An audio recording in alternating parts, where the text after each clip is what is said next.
Jeremiah 29, verse 13 reads, "You will seek me and find me when you seek me with all your heart." The word seek in Matthew 6:33 is a present imperative word that means that one is to pursue something and keep on pursuing it without stopping. In Matthew 6:33, Jesus said to seek first the kingdom of God. What does it mean? Primarily, it means we are to seek salvation that is inherent in the kingdom of God, because it is of great value than all of the world's riches. Does this mean that we should neglect the reasonable and daily duties that help sustain our lives? Certainly not. But for the Christian, there should be a difference in attitude towards them. If we are taking care of God's business as a priority, seeking His salvation, living in obedience to Him, and sharing the good news of the kingdom with others, then He will take care of our business as He promised. And if that's the arrangement, where is worrying? But how do you know if you're truly seeking God's kingdom first? There are questions we can ask ourselves. Where do I primarily spend my energies? Is all my time and money spent on goods and activities that will certainly perish, or in the service of God, the result of which live on for eternity? Believers who have learned to truly put God first may then rest in this holy dynamic, and all these things will be given to you as well.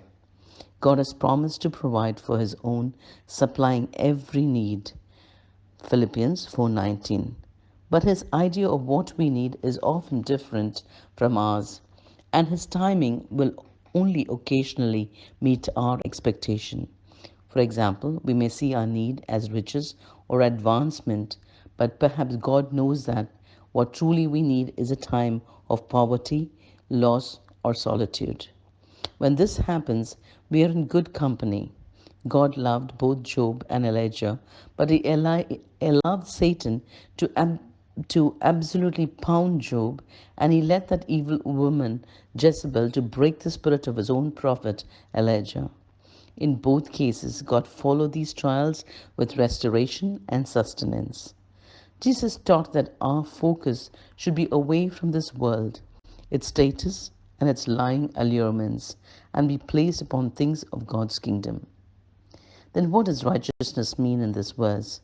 Righteousness is a state of moral perfection required by God to enter heaven.